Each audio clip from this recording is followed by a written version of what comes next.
नमस्कार।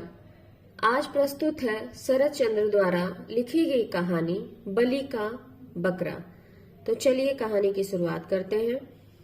लोग उसे लालू के नाम से पुकारते थे, लेकिन उसका घर का नाम कुछ और भी था। तुम्हें यह पता होगा कि लाल शब्द का अर्थ प्रिय होता है। यह नाम उसका किसने रखा था यह मैं नहीं जानता, लेकिन देखा ऐसा गया है कि कोई कोई व्यक्ति यूं ही सबके प्रिय बन जाते हैं। लालू भी ऐसा ही व्यक्ति था। स्कूल से पास होकर हम कॉलेज में दाखिल हो गए। लालू ने कहा, भाई अब मैं रोजगार करूंगा। इसके बाद अपनी माँ से 10 रुपए मांग कर उसने ठेकेदारी का काम करना शुरू कर दिया।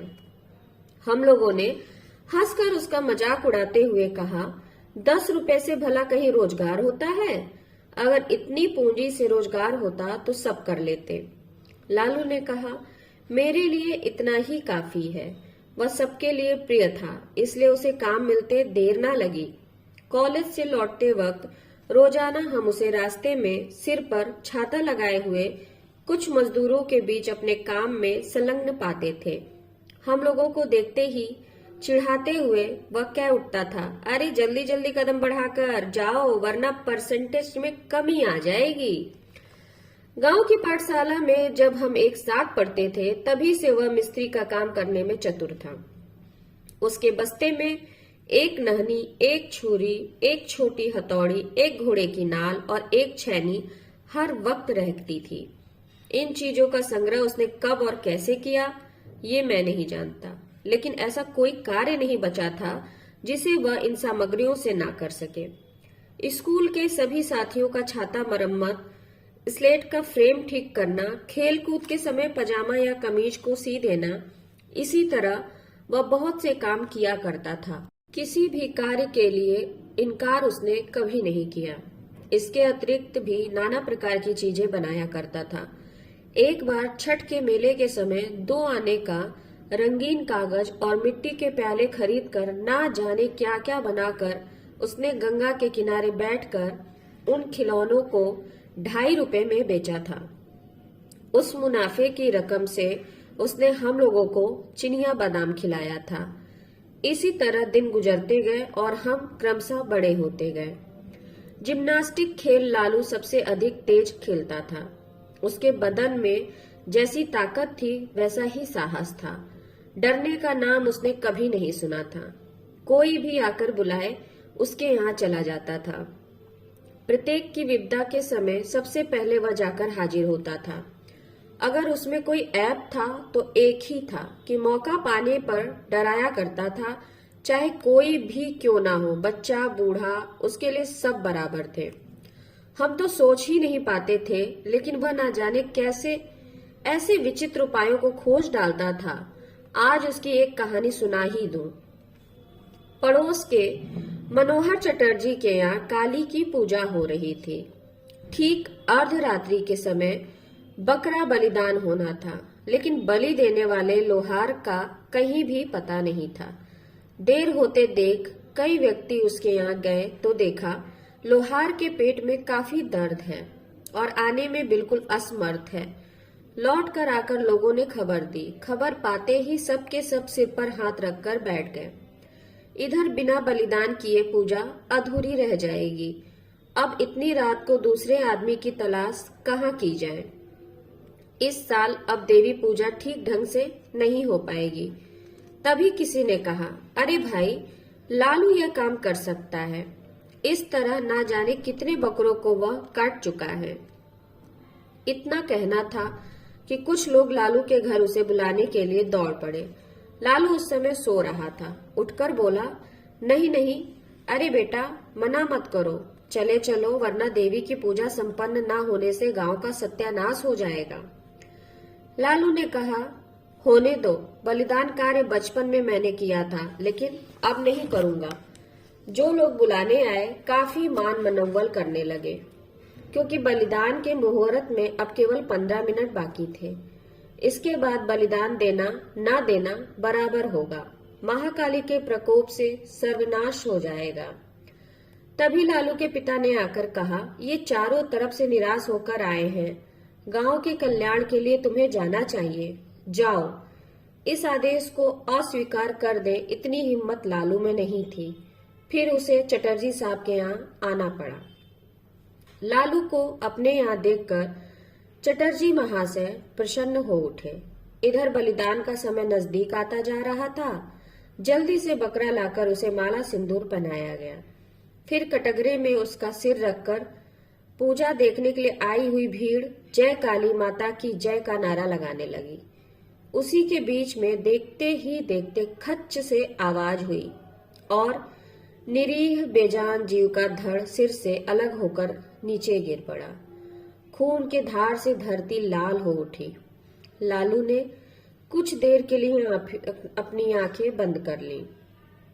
पुनः कुछ देर के लिए शंख ध्वनि घंटे की आवाज रुक गई। दूसरा बकरा आया। उसे भी पहले की तरह माला फूल और सिंदूर लगाया गया।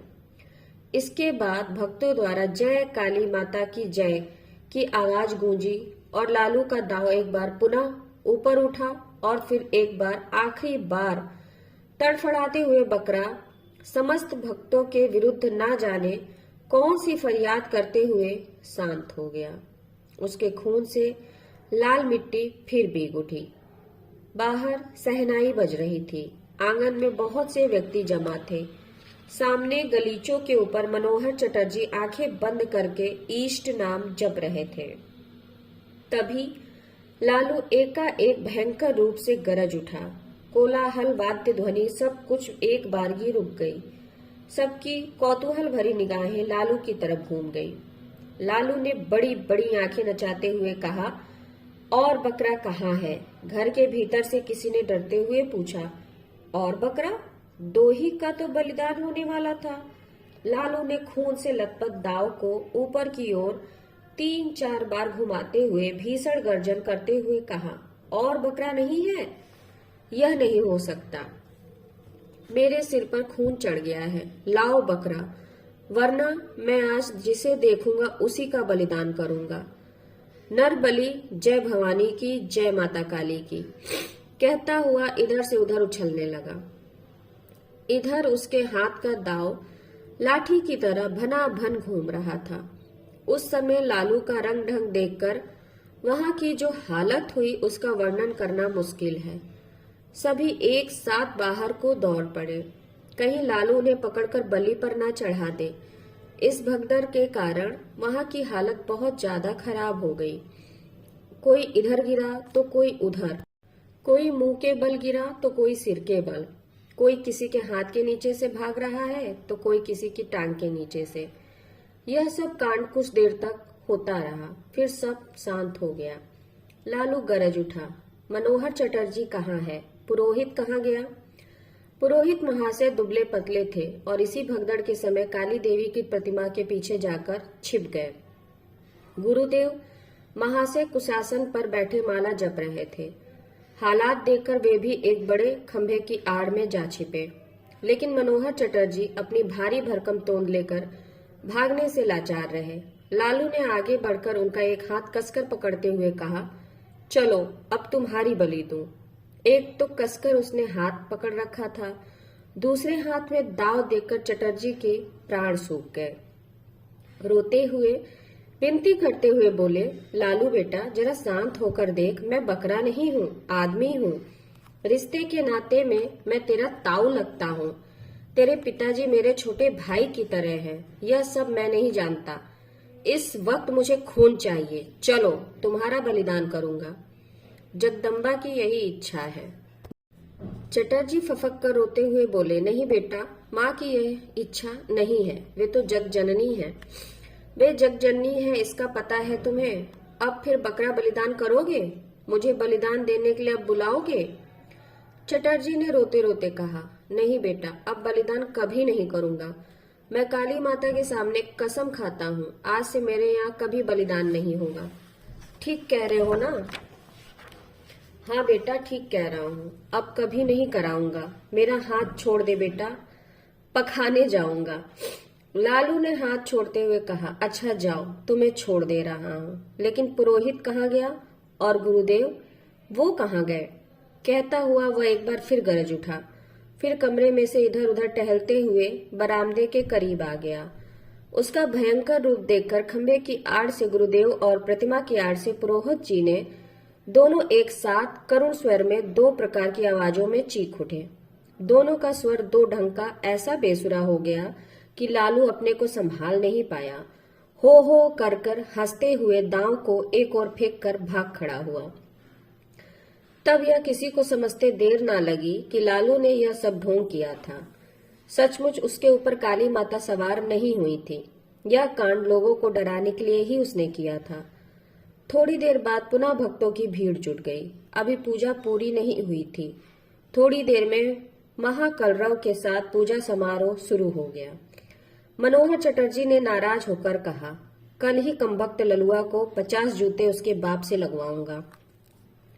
लेकिन उसे जूते नहीं खाने पड़े। सवेरा होने के पहले ही वह गांव से गायब हो गया। एक हफ्ते के बाद वह एक दिन शाम के समय मनोहर चटर्जी के यहाँ जाकर उनसे माफी मांग आया। बाप की नाराजगी भी दूर हो गई। लेकिन इससे एक फायदा यह हुआ कि उस घटना के बाद मनोहर चटर्जी के यहाँ फिर कभी बलिदान नहीं हुआ। तो ये कहानी यही समाप्त होती है। नमस्कार।